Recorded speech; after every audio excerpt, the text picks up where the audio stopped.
શુક્રવારે સૌથી પહેલાં તો એક માર્કેટ માટેનો વ્યૂ લઈએ, કારણ કે આરબીઆઈ દ્વારા જે એક સરપ્રાઇઝ રેપો રેટમાં એક 0.5% ઘટાડો, CRR 1%, એ તો સરપ્રાઇઝિંગ હતું નીરવજી, કારણ કે એ અનુમાન પણ નહોતું કોઈને.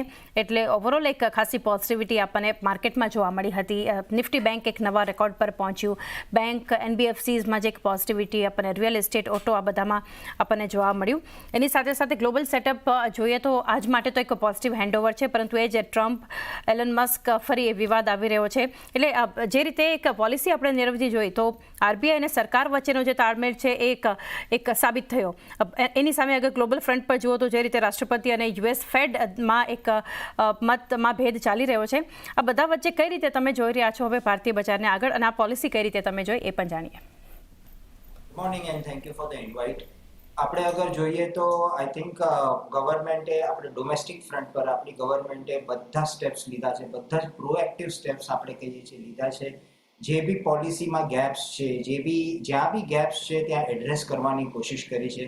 આઈ થિંક લાસ્ટ આટલા વર્ષમાં આપણે જોયું કે ગવર્મેન્ટનું ફોકસ રહ્યું છે, અનવેવરિંગ ફોકસ આપણે કહી શકીએ ઓન ઇન્ફ્રાસ્ટ્રક્ચર ડેવલપમેન્ટ. હર બજેટમાં આપણે જોઈએ છે કે allocation to infrastructure has been going up. At the same time, defense spending has been going up. એટલે right areas પર ફોકસ છે ગવર્મેન્ટનું at any point of time. અને આ લાસ્ટ 3 ક્વાર્ટરમાં આપણે જે જોયું કે જે સ્લોડાઉન આવ્યું હતું એ બી ગવર્મેન્ટે એડ્રેસ કર્યું. આપણે જોયું કે railway spending has started going up, infrastructure spending has started going up. પણ એક ફિલિંગ હતું કે private sector consumption is not picking up. આપણે ખબર છે કે 2 એન્જિન હોય છે ગ્રોથના, વન ઇઝ ઇન્વેસ્ટમેન્ટ અને સેકન્ડ ઇઝ કન્ઝમ્પશન. ઇન્વેસ્ટમેન્ટમાં ગવર્મેન્ટ એ ઇન્વેસ્ટમેન્ટમાં કોઈ કસર નથી છોડી, but at the same time private sector investment has been quite slow. Private sector capex એ ઘણું જ સ્લો રહ્યું છે. અને સેકન્ડ એન્જિન જે છે consumption has slow down, especially in urban areas. તો ગવર્મેન્ટે રાઇટ સ્ટેપ્સ લીધા છે, એસ્પેશિયલી અગર આપણે જોઈએ કે બજેટરી સપોર્ટમાં ઇન્કમ ટેક્સના જે બેનિફિટ્સ આપ્યા છે આ વર્ષ માટે, and at the same time આ ફ્રન્ટ લોડિંગ કરીને રેટ કટ્સનું ફ્રન્ટ લોડિંગ.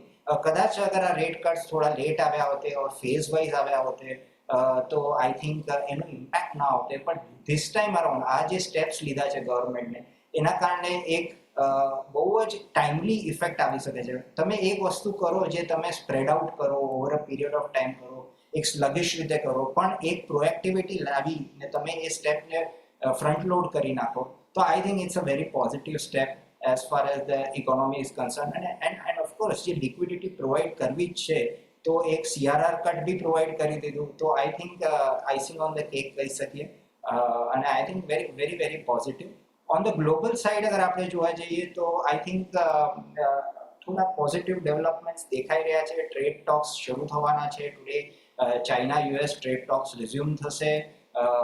કંઈક સ્ટેટમેન્ટ આવી છે અબાઉટ ધ રેર અર્થ મેગ્નેટ્સ, એ બી થોડું સપ્લાય ઇઝ આઉટ થઈ શકે છે, એની પોસિબિલિટી છે. યુએસમાં data points have been positive. S&P 500 is near record highs. જે 10-year બેન્ચમાર્ક બોન્ડ છે એ બી 4.5% જેવી આવી ગઈ છે. અને we have crude which is near $66. એટલે થોડી science of stability we are seeing as far as the global markets R concern, but domestic picture ઘણું જ ઓપ્ટિમિસ્ટિક લાગે છે.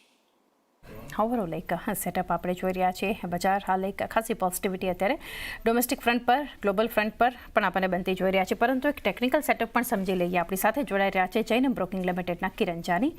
કિરણ, ગુડ મોર્નિંગ, સ્વાગત છે આપનું. અને માર્કેટ માટે એક વ્યૂ, કયા લેવલ્સ હવે ધ્યાનમાં રાખવા, કારણ કે શુક્રવારે જે પોલિસી અનાઉન્સમેન્ટ બાદ એક નવા રેકોર્ડ પર નિફ્ટી બેંક આપણને પહોંચતું દેખાયું. નિફ્ટીમાં જ એક મજબૂતી સાથે આપણને ઓવરઓલ ક્લોઝિંગ જોવા મળ્યું છે. આજે પણ એક પોઝિટિવ સેટઅપ છે. ગિફ્ટ નિફ્ટી પણ મજબૂત શરૂઆતના સંકેતો આપી રહ્યું છે. તમારો વ્યૂ કઈ રીતે રહેશે? કયા લેવલ્સ હવે ધ્યાનમાં રાખીએ?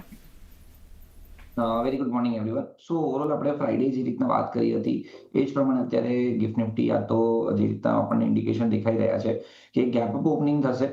પરંતુ આ ગેપ અપને શું આપણે ચેસ કરવું જોઈએ, તો એના માટે અમારી જે વ્યૂ પોઈન્ટ છે એ ના રહેશે. તમે જોશો તો નિફ્ટીના ઉપર 25,000 થી 25,200 વચ્ચે મેક્સિમમ કોલ રાઇટિંગ આપણને વીકલી એક્સપાયરીની અંદર જોવા મળી રહ્યું છે.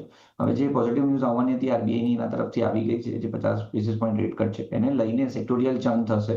ડેફિનેટલી બેન્કિંગ છે, રિયલ એસ્ટેટ છે, ઓટો છે, અહીંયા એક સારી ખરીદારી આવવી જોઈએ, જેને લઈને નિફ્ટીમાં પણ એક અપસ્વિંગ આવવી જોઈએ. પરંતુ જે ગેપ અપ થઈ રહ્યું છે 25,100 ઉપર જો ગેપ અપ થાય છે તો મારા હિસાબથી ચેઝ નહીં કરવું જોઈએ. હા, 25,000 25,050 વચ્ચે જો તમને કોઈ પણ ઓપોર્ચ્યુનિટી મળે છે તો ત્યાં લોંગ કરવું જોઈએ. ઓવરઓલ સ્ટોપ લોસ આપણે 24,800 નો હવે ટ્રેલ કરી દેવાનો છે. 24,800 ના સ્ટોપ લોસ થી તમે બાય ઓન ડિપ્સ કરી શકો છો. આ મંથલી એક્સપાયરી 25,200 થી 25,500 વચ્ચે રહે અને નેક્સ્ટ વીકલી એક્સપાયરી યા તો મંથલી એક્સપાયરીની આપણે વાત કરીએ તો 25,500 થી 25,700 વચ્ચેના લેવલ નિફ્ટીમાં આવે એવું અમને લાગે છે. સો ઘટાડે બાયની સલાહ રહેશે 24,800 ના સ્ટોપ લોસની સાથે. આજે કોઈ પણ પ્રકારનું ગેપ અપ જો 25,100 ઉપર થાય છે તો મારા હિસાબથી ચેઝ ના કરવું જોઈએ. વેટ એન્ડ વોચ કરજો, તમને નીચે ઓપોર્ચ્યુનિટી મળશે. સિમિલરલી બેંક નિફ્ટીની વાત કરીએ તો બેંક નિફ્ટી 56,500 ની આજુબાજુ ક્લોઝિંગ થયું છે. ડેફિનેટલી આજે ચાન્સીસ છે કે આપણને 56,800 56,900 ની આજુબાજુ જોવા મળી શકે છે. પરંતુ અગેન ત્યાં પણ મારા હિસાબથી આપણે કોઈ પણ પ્રકારનું ગેપ અપ ઓપનિંગમાં ચેઝ નહીં કરવું જોઈએ. અહીંયા પણ તમે વેટ કરો 56,500 થી 56,200 ના લેવલની વચ્ચે જો આપણને મળે છે તો ત્યાં ચોક્કસ ખરીદારી કરવી જોઈએ અને જે એક સ્ટોપ લોસ આપણે મેન્ટેન કરવાનો છે મેન્ટેન 56,000 ની નીચે કરવાનો છે. જ્યાં સુધી 56,000 નું લેવલ હવે બ્રેક નહીં થાય ત્યાં સુધી ચાન્સીસ છે આપણને ઉપરમાં 57,500 થી 58,000 સુધીના લેવલ આવી શકે છે. સો બંને ઇન્ડાઇસીસમાં ઘટાડે ખરીદવાની સલાહ રહેશે. આજના ગેપ અપને કોઈ પણ પ્રકારનું ચેઝ કરવાનું રહેશે. તો ક્લિયરલી